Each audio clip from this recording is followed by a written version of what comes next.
Bonjour à tous, voici la capsule numéro 2 à voir absolument avant le cours numéro 2 de Chine 101 sur la dualité onde-corpuscule, notamment pour l'électron. L'électron donc est une particule, ça on le sait depuis longtemps, on sait même calculer sa masse, mesurer sa masse. Et ce qui a émergé au début du XXe siècle, c'est le fait que l'électron se comporte aussi comme une onde. Le postulat a été posé par Louis de Broglie en 1924 et ça a été aussi vérifié par un certain nombre d'expériences, notamment l'expérience de diffraction des électrons. Si on envoie un faisceau d'électrons sur un obstacle ici dans lequel on a ménagé deux fentes, effectivement extrêmement petites, eh bien on observe que les électrons vont former ce qu'on appelle une figure de diffraction sur un écran qui est situé un petit peu plus loin, à savoir une alternance de franges brillantes et sombres, avec des intensités plus fortes au milieu, etc. Et cette figure-là, qui ressemble beaucoup à ce qu'on pourrait observer lorsque le Soleil traverse des volées persiennes, c'est un comportement ondulatoire. L'électron se comporte donc comme une onde. On n'observerait pas du tout ça si on envoyait par exemple des ballons de football à travers deux portes et puis on observe un petit peu ce qui se passe sur le mur en face, et bien on aurait des impacts partout. Or, ici on n'a pas d'impact d'électrons sur un certain nombre de positions. C'est typique d'un comportement ondulatoire. Donc la problématique des physiciens du début du XXe siècle, c'est de se dire comment on va décrire un objet qui jusqu'à présent était plutôt considéré comme une particule, comme une onde. Donc les physiciens de cette époque vont chercher dans leur boîte à outils, notamment la boîte à outils de la mécanique ondulatoire. Et on sait très bien, par exemple, lorsqu'on prend une corde et qu'on fait subir à cette corde un certain mouvement vers le haut, vers le bas, il s'établit une onde le long de cette corde. Par exemple, si on a des conditions convenables, il peut s'établir une onde stationnaire et on connaîtra exactement la position de chacun des points de la corde avec une fonction mathématique, voilà, qu'on appelle une fonction d'onde. Donc pour l'électron, c'est ce que les physiciens ont choisi de faire. Ils ont dit on va chercher une fonction qui va décrire l'électron en termes d'onde. Donc on l'a appelé orbital atomique.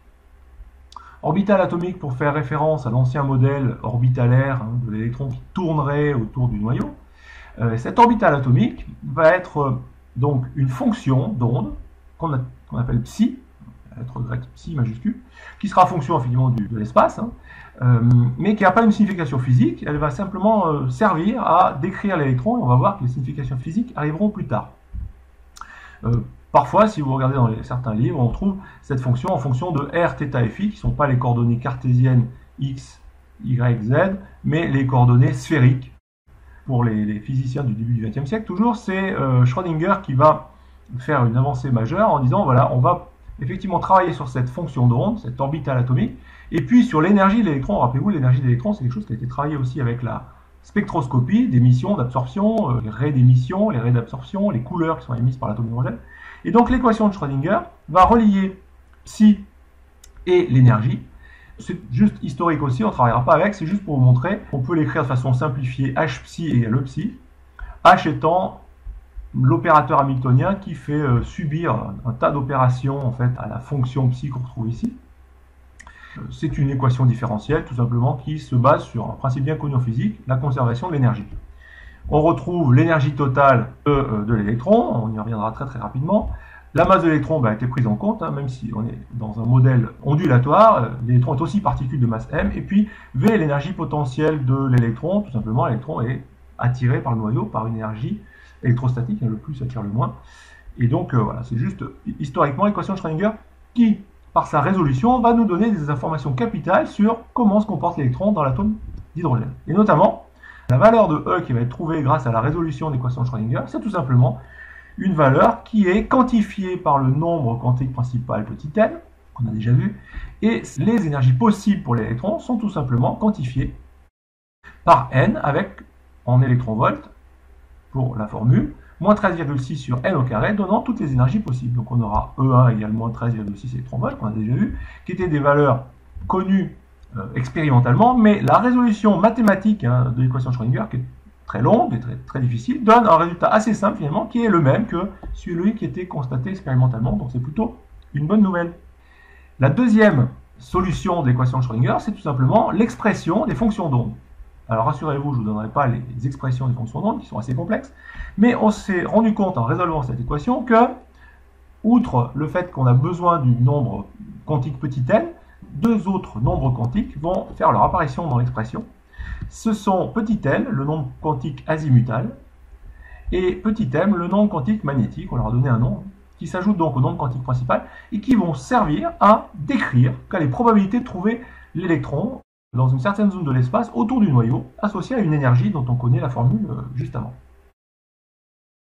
Donc c'est Max Born qui va travailler sur ces aspects-là en disant psi n'a pas de signification, mais psi carré, la valeur de la fonction d'onde au carré, est en fait une valeur qui est tout à fait signifiante en termes physiques, c'est la densité de probabilité de présence de l'électron au point M. On ne sait pas où est l'électron, mais on sait où il a un certain nombre de chances d'être par unité de volume.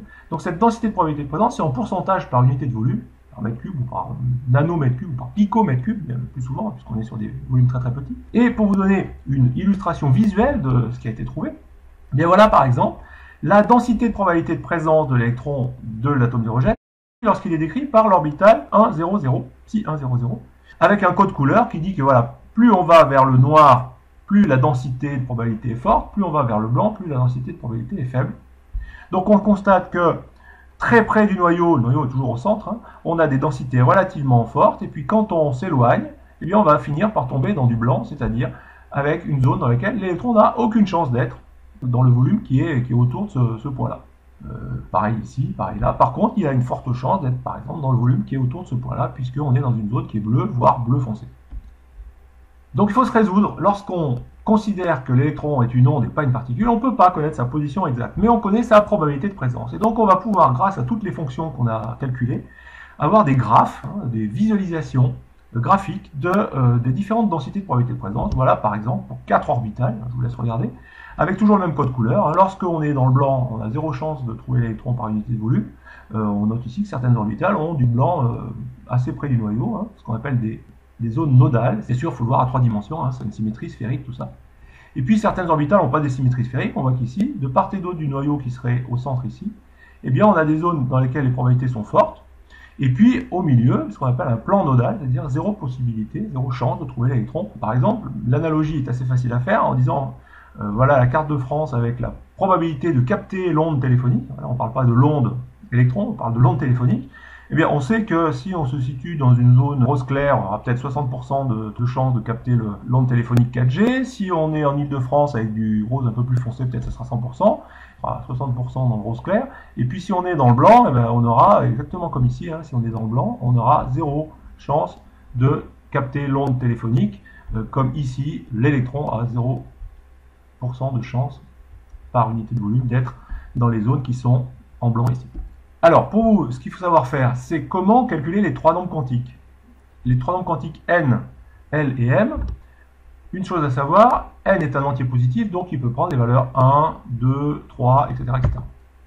L est lié à n par la relation suivante. L est compris entre 0 et n-1. Et petit m, lui, est compris entre moins L et plus L. C'est un entier relatif, donc il peut prendre des valeurs négatives. Donc pour prendre un exemple, lorsque n égale 1, quelles sont les possibilités pour L et pour M? En fait, il n'y en a pas beaucoup.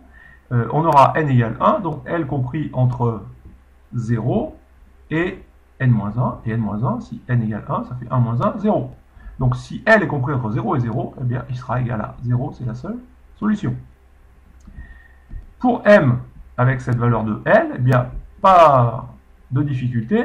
M sera compris entre moins 0 et 0. Ça veut dire que M sera égal aussi à 0. Donc on a une orbitale possible pour n égale 1, l'orbitale psi 1, 0, 0. On verra d'autres exemples en cours, avec n égale 2, n égale 3. Pensez à vous inscrire sur la plateforme d'enseignement à distance Sciences Bourget si ce n'est pas encore fait. Revoyez les vidéos, revoyez le cours et répondez aux questions du test qui est toujours sur la plateforme des Sciences Bourget dans le cours CHIM 101. Merci, à bientôt.